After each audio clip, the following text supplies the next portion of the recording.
Zoro is the right hand of the future Pirate King, so just like Rayleigh was to Roger, he has to be somewhat close in strength, right? Well, I'm not so sure. Zoro, let's see how you do against all the villains Luffy has had to beat, beginning with the terrifying Iron Mace Alvida. Well, that one's a little too easy, so let's get her and Axe Hand Morgan up on out of here. Neither were very capable fighters, and even Luffy found them annoying at best, so let's shoot right ahead to where it gets interesting. Buggy the Clown.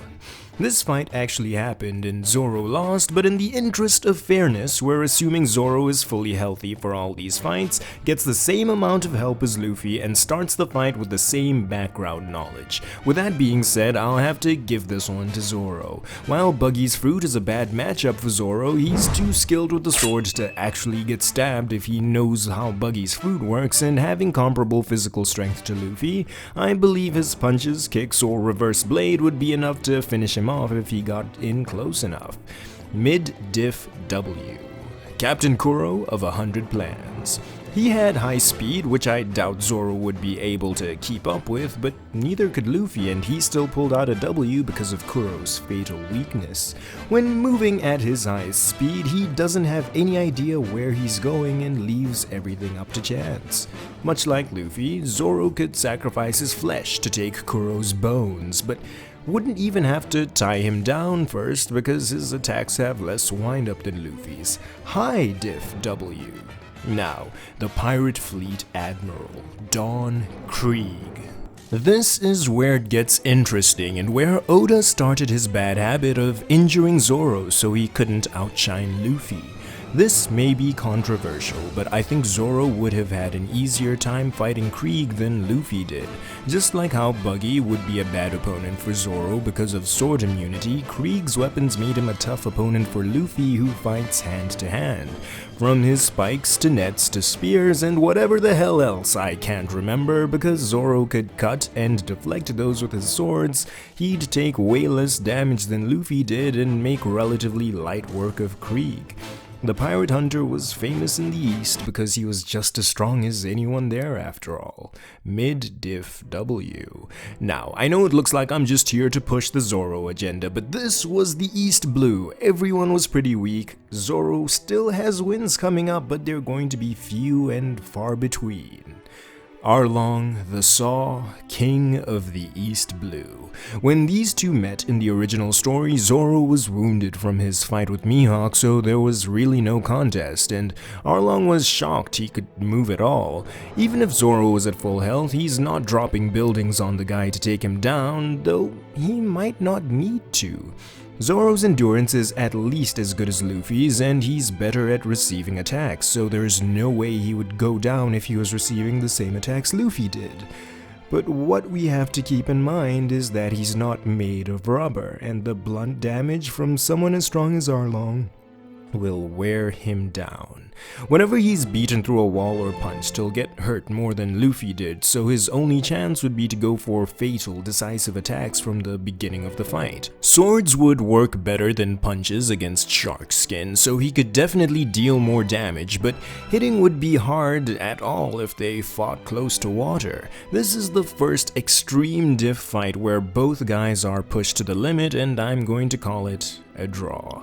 I think logic should tip the scales in Arlong's favor, but if this really happened in the story, the plot would 100% be on Zoro's side, perhaps enough to pull a future flashback forward. Zoro deals and receives more damage than Luffy. It could go either way. The next one's an easy decision though.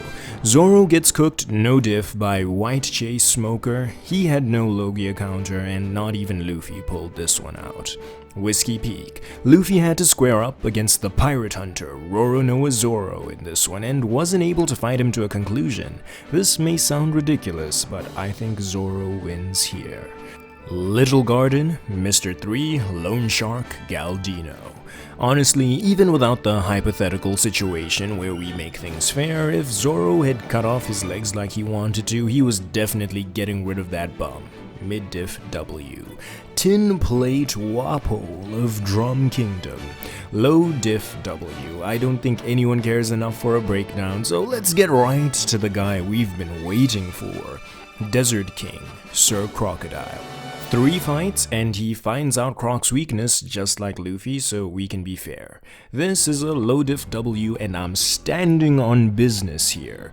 Crocodile wins easy and it honestly wouldn't get to 3 fights. Soaking up swords and water doesn't work and Zoro simply didn't have the attack range at this point to fight Logia.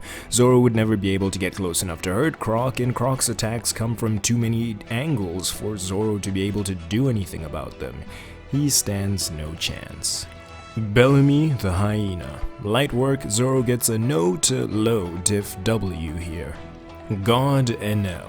We've seen this movie before, no diff L. Even if he knew about Enel's weakness to rubber and insulated material, those would diminish Zoro's swordplay, and it wouldn't matter because he'd be down at the first lightning strike. Again, and failed to hit through Enel's mantra even if he somehow got through that. Zoro is 0-3 against Logia's bag ain't deep enough. Long ring, long land. Whether we count Foxy the Silver Fox or Kuzan the Navy Admiral Aokiji, both results are obvious. Zoro, Luffy, and Sanji all got packed up together by that lazy 9-to-5 worker, and Foxy is Foxy. Half the crew could have done him in. I'm counting Water 7 and Enies Lobby is 1 arc, and we're getting right to Zoro versus Massacre Weapon Rob Lucci. Of Luffy's most serious adversaries, this is definitely the most interesting one since Arlong. In terms of damage, with his 9-sword style, Zoro could definitely lay the hurt down on Lucci, and he generally matches up well against melee fighters because of his great blocking defense. This is one of those fights we need to break down to the most basic questions. Who is dealing more damage and who's better at receiving damage? In terms of feats, Zoro's Ashura is what I'd have to give the title of single most devastating attack in the fight, even over the Rokuogan. And we already know that Zoro's basically unkillable, so that's going to be a high diff W. For Lucci. Even if Zoro's one attack is strongest, Lucci's power in hybrid form with life return combined with the speed and mobility of his shave and moonwalk raise the average power of his attacks to a level Zoro would have to use named techniques to keep up with, so that would wear him out fast. Assuming Zoro was even able to connect with Ashura, which would be much more difficult against a leopard flying around than it was against a giraffe spinning in place, after seeing the punishment Lucci was able to endure from Luffy's Gear 2 and 3 attacks, I just don't see Zoro being able to deal enough damage to drop him before Lucci finishes him off. On top of that, Zoro may be great at blocking melee attacks, but a technique like Rokuogan that ignores defense will devastate him, and because he isn't as mobile as Luffy, he would probably get hit by those frequently. Lucci takes it.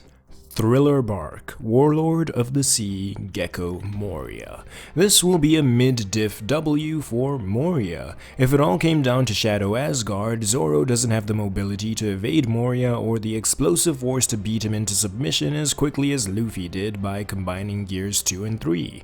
We have to keep in mind that the sun was rising and threatening to disintegrate half the crew, so Zoro would have to win this fight fast, and he didn't have damaging enough techniques for that.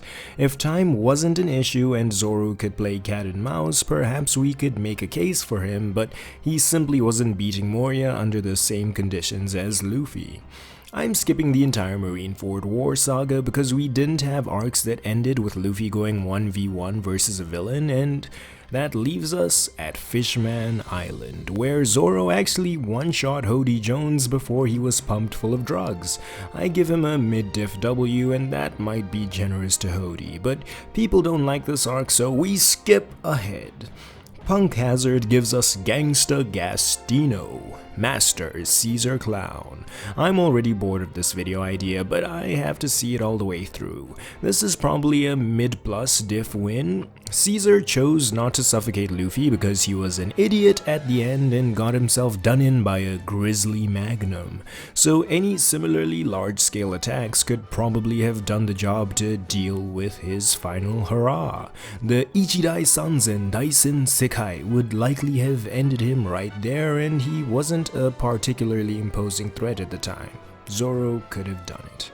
Up next, Dressrosa gives us the heavenly demon, Don Quixote Doflamingo. I think I've done a good job of avoiding anything that'll get me looked at sideways so far, but I'm standing my ground on this one. There's a good argument that Zoro was stronger than Luffy immediately after the time skip, and I'm one of the people who will die on that hill. Zoro had no power-ups from the time skip until Wano. None of his fights were difficult. I watched him coast through the story for 10 years. Because he was on Luffy's level but didn't get Luffy's level of opponent until he was literally up against emperors. If Zoro gets all the same help and breaks as Luffy did against Doflamingo, I say he wins an extreme diff contest. The only difference between the version of Zoro at Dressrosa and the one who scarred Kaido was the Enma, which forcefully pulled out his Conqueror's Haki, but even without that, if he could tank a combo attack from Big Mom and Kaido that the other supernovas would have been wiped out by collectively, and still bust out a move afterwards that was stronger than anything Luffy had done to that point, I'm going to say that swapping out a special characteristic sword for a different sword that was still a black blade would not be so large a downgrade that he wouldn't be able to deal fatal damage to Doflamingo or withstand his attacks. We're in the final stretch now, with only the highest tier fighters remaining. Luffy didn't get any action in Zou, so we're skipping to Whole Cake Island. If Zoro and Nami tag-teamed Thousand Arms Cracker, I obviously believe Zoro would win if I thought he could have beaten Doflamingo. The Minister of Flour and the strongest of the Sweet Commanders, Charlotte Katakuri, is where it gets interesting. Without the drawbacks of Gear 4th, Zoro wouldn't have to resort to any hit-and-run tactics, and he could probably withstand Katakuri's block mochi better than Luffy did if he was able to avoid direct hits to his body. Zoro would also have a massive endurance advantage and be able to take way more punishment than Katakuri, who was even weaker than Luffy in that department. Over the course of a battle that lasted as long as it did with Luffy, Zoro would likely be able to outlast Katakuri and eventually come out with the W.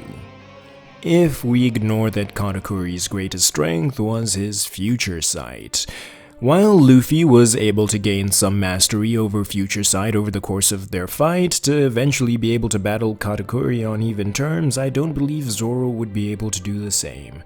Though I do believe he will be able to use it at some point, Zoro doesn't have a strong affinity for Observation Haki, and there have been no indications thus far that he'd be able to pick it up over the course of the fight, leaving him as Katakuri's punching bag for pretty much the whole fight. We could talk about whether or not Zoro could effectively disrupt his mental state, but as someone who believes in fighting with honor against honorable opponents, which Katakuri was shown to be, he likely wouldn't try anything underhanded enough to win. I still think it would be mid to high difficulty for Katakuri though, as landing a decisive hit against Zoro would be difficult considering his willingness to receive damage to return even stronger attacks to his enemies. Now, the final matchup. Zoro versus the Wise King, the strongest creature, Emperor of the Sea, 100 Beasts, Kaido. Before I share my honest thoughts on this one, warning, I will not be responding to angry comments that are clearly here just to pick a fight. It's been less than 2 weeks since I said I was sick of One Piece fans, so I ain't putting up with it today. If you disagree with me, that's fine, and I'm willing to hear you out and talk about it, but only if we do it on civil terms like mature adults. That being said, for this fight Zoro gets as many rounds as Luffy did, as much support as Luffy got, and we're going to say that someone else took the combo attack instead of him because he's supposed to be at full health. Now, you might be thinking that doesn't change anything, but if Zoro didn't have literally every single bone in his body broken when he busted out 9 sword style against Kaido, it would have been stronger and he would have been able to let loose more rounds than the single attack he ended up getting off. Additionally, if he had as many rounds as Luffy, he would have been able to gain control of his advanced Color of Conqueror's Haki the same way Luffy did, at least to the same level as it was when he defeated King, and probably even higher if given the chance for a final round after recovering and putting everything he learned together.